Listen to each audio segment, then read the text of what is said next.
Hi అండి. అందరికీ నమస్కారం. Welcome to my channel. ఈ వీడియోలో ప్రభుత్వ ఉద్యోగులకు మరియు పెన్షనర్లకు ఒకటి రద్దు అంటూ అప్డేట్ రావడం జరిగింది. సో, దీనికి సంబంధించిన పూర్తి వివరాలు ఈ వీడియోలో తెలుసుకుందాము.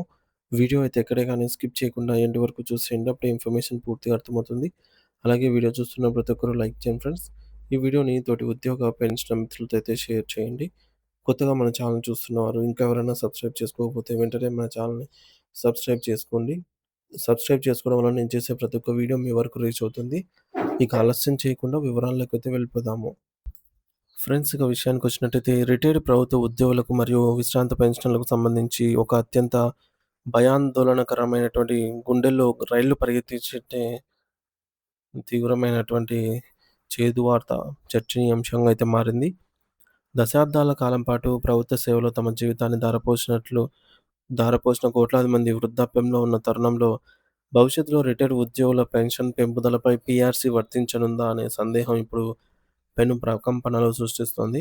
గత కొన్ని దశాబ్దాలుగా పెరుగుతున్న ధరలకు అనుగుణంగా అందుతున్న కరువు భత్యం అంటే టీఏ మరియు డీఆర్ వంటి ఆర్థిక వెసులుబాటు ఇకపై కేవలం ఒక అందని ద్రాక్షల లేదా ఆహ్, కన్న కలలానే మిగిలిపోయాయా అనే భయం ప్రతి ఒక్క పెన్షనర్ మదిలో అయితే తొలిచివేస్తోంది.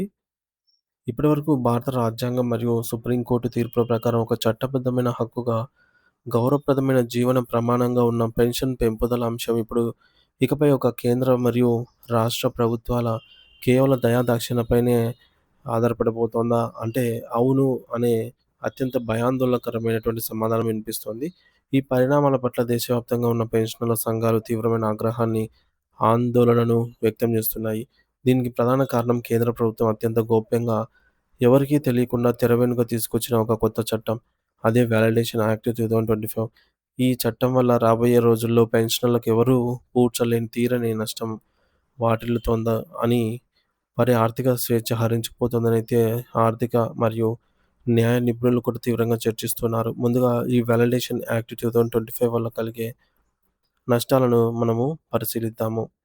ఈ చట్టం ద్వారా పెన్షన్ పెంపుదల మరియు కరువు భత్యం, డీఏ వర్తింపజేసే విషయంలో పెన్షనర్లకు ఇప్పటివరకు ఉన్న తిరుగులేని చట్టబద్ధమైన హక్కులను కేంద్ర ప్రభుత్వం పూర్తిగా తన గుప్పిట్లో తీసుకోనుంది. దీనివల్ల పెన్షనర్లు తమ హక్కుల కోసం న్యాయస్థానాలను ఆశ్రయించే అవకాశం కూడా లేకుండా పోతుందేమోనని పెన్షనర్ల సంఘాలు మండిపడుతున్నాయి. దేశవ్యాప్తంగా సుమారు 99 లక్షలకు పైగా ఉన్న కేంద్ర మరియు రాష్ట్ర ప్రభుత్వ పెన్షనర్లు ఈ ఏకపక్ష నిర్ణయం వల్ల రోడ్డున పడే ప్రమాదం ఉందని, వృద్ధాప్యంలో మందులకు, తిండికి కూడా ఇబ్బందులు పడాల్సి వస్తుందనైతే వారు ఆవేదన వ్యక్తం చేస్తున్నారు. ఇంత పెద్ద ఎత్తున పెన్షనర్ల జీవితాలతో ఆడుకుంటున్నప్పటికీ రాష్ట్ర ప్రభుత్వాలు ఈ చట్టంపై నోరు మెదపకపోవడం, కనీసం నిరసన కూడా తెలపకపోవడం వెనుక ఉన్న మర్మం ఏమిటా అని అందరూ ప్రశ్నిస్తున్నారు. రాష్ట్రాల నిశ్శబ్దం వెనుక కేంద్రంతో ఉన్న రహస్య ఒప్పందాలున్నాయా అనే అనేక అనుమానాలకు ఇది దారితీస్తుందని పెన్షనర్ల జేఏసీ నాయకులు నేరుగా నిలదీస్తున్నారు. తమ జీవిత కాలపు హక్కులను కాలరాసే ఈ యొక్క నల్ల చట్టాన్ని కేంద్ర ప్రభుత్వం వెంటనే ఉపసంహరించుకోవాలని, అలాగే రాష్ట్ర ప్రభుత్వం కూడా రాజకీయాలకు అతీతంగా తమ పోరాటానికి మద్దతు ఇవ్వాలని వారు డిమాండ్ చేస్తున్నారు. ఈ చట్టం అసలు ఎప్పుడు వచ్చింది? ఇది ఎందుకు అంత ప్రమాదకరమో వివరాల్లోకి వెళ్తే, గతేడాది మార్చి నెలలో ఈ మేరకు పార్లమెంట్ బడ్జెట్ సమావేశాలు జరుగుతున్న సమయంలో ఎటువంటి బహిరంగ చర్చ లేకుండా కేంద్ర ప్రభుత్వం central civil services pension validation act 2025ను ఆమోదించింది. ఈ చట్టంలోని నిబంధనల ప్రకారంగా పెన్షన్ లేదా ఇతర ఆర్థిక పరమైన ప్రయోజనాలపై తుది నిర్ణయం తీసుకునే సర్వాధికారాలు కేవలం కేంద్ర ప్రభుత్వానికి మాత్రమే ఉంటాయి. అంటే ప్రభుత్వం ఇష్టమైతే పెంచుతుంది, లేదంటే నిలిపివేస్తుంది. ఇదే క్రమంలో కేంద్రం 8వ పే కమిషన్‌కు సంబంధించి కొన్ని కొత్త మరియు వింతైన నిబంధనలు చేర్చింది. ఇందుకోసం కేవలం ప్రస్తుతం విధుల్లో ఉన్న ఉద్యోగుల వేతన సవరణకు మాత్రమే సిఫార్సులు చేయాలని నిర్దేశించింది. అంటే రిటైర్డ్ ఉద్యోగుల పెన్షన్ సవరణ గురించి ఆ కమిషన్ ఎక్కడ కూడా ప్రస్తావించడం లేదు. దీని అర్థం ఏమిటంటే భవిష్యత్తులో పెన్షన్ పెంచాలా వద్దా అనేది పూర్తిగా కేంద్రం ఇష్టానికి వదిలేశారు. దీనివల్ల పెన్షనర్లలో తీవ్ర కలకలం మొదలైంది. ఇది సుప్రీంకోర్టు గతంలో ఇచ్చిన అనేక చారిత్రాత్మక తీర్పులకు పూర్తిగా విరుద్ధమని న్యాయ నిపుణులు స్పష్టం చేస్తున్నారు. గతాన్ని పరిశీలిస్తే 1972 పెన్షన్ చట్టం అమల్లో ఉన్నప్పుడు పెన్షన్ చెల్లింపు లేదా పెంపు విషయంలో రిటైర్మెంట్ తేదీని బట్టి వివక్ష చూపేవారు. అంటే ఒకే హోదాలో రిటైర్ అయిన వారికి వేర్వేరు పెన్షన్లు ఉండేవి. అప్పట్లో ఈ అంశంపై పోరాటం జరిగి సుప్రీంకోర్టుకు వెళ్ళగా 1982లో ధర్మాసనం ఒక మైలురాయి లాంటి తీర్పునిచ్చింది. ఒక ఉద్యోగి ఏ తేదీన విరమణ పొందాడు అనే దానితో సంబంధం లేకుండా పెన్షనర్లందరికీ ఒకే వర్గంగా చూడాలని, పీఆర్సీ ప్రయోజనాలను అందరికీ సమానంగా వర్తింపజేయాలని ఆదేశించింది. అంతటితో ఆగకుండా ప్రసిద్ధ డీఎస్ నకారా గారి కేసులో ధరమ్ స్వరూప్ నకారా గారి కేసులో కూడా పెన్షన్ అనేది రిటైర్డ్ ఉద్యోగికి ప్రభుత్వం ఇచ్చే భిక్ష కాదని, అది వారి చట్టబద్ధమైన హక్కని సుప్రీంకోర్టు స్పష్టంగా తేల్చి చెప్పింది.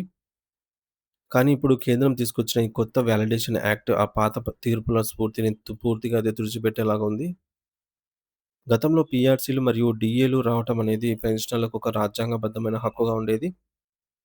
ఇకపై పరిస్థితి మారిపోయింది. ప్రభుత్వం కనికరించి ఇస్తే ఇచ్చినట్లు, లేకపోతే లేనట్లుగా మారిపోతుందనైతే పెన్షనర్ల సంఘాలు వణికిపోతున్నాయి.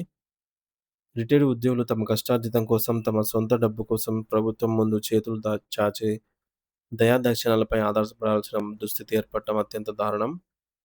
మరోవైపు కేంద్రం ఇటీవలే ప్రవేశపెట్టిన యూనిఫైడ్ పెన్షన్ స్కీమ్ యూపీఎస్ వెనుక కూడా ఒక లోతైన కుట్ర దాగి ఉందని పెన్షనర్లు అనుమానిస్తూ ఉన్నారు. మెల్లమెల్లగా పెన్షనర్లందరినీ ఈ కొత్త స్కీమ్‌లోకి నెట్టేసి పాత పెన్షన్ స్కీమ్ ఓపీఎస్ ద్వారా లభించే ప్రయోజనాలను శాశ్వతంగా అణచివేస్తారని వారు భయపడుతూ ఉన్నారు. మొత్తానికి పెన్షనర్ల జీవితాల్లో మళ్ళీ చీకటి కమ్ముకుంటోంది. వారి దశాబ్దాల శ్రమ ఫలితమైనటువంటి పెన్షన్ హక్కులు ప్రమాదంలో పడ్డాయి. ఇది కేవలం కేంద్ర ప్రభుత్వం ఉద్యోగులకే కాదు, రాష్ట్రాల మీద కూడా దీని ప్రభావం ఖచ్చితంగా పడుతుంది. ఎందుకంటే రాష్ట్రాలు కూడా కేంద్రం చట్టాలనే ప్రాతిపదికగా తీసుకుంటాయి. కాబట్టి పెన్షనర్లు మరియు వారి కుటుంబ సభ్యులు ఈ విషయాన్ని చాలా సీరియస్‌గా తీసుకోవాలని, తమ హక్కుల రక్షణ కోసం ఐక్యంగా పోరాడాలని సంఘాలు పిలుపునిస్తూ ఉన్నాయి. ఇది ఒక వ్యక్తి సమస్య కాదు, కోట్లాది మంది వృద్ధుల మనుగడ సమస్యగా అయితే మారింది.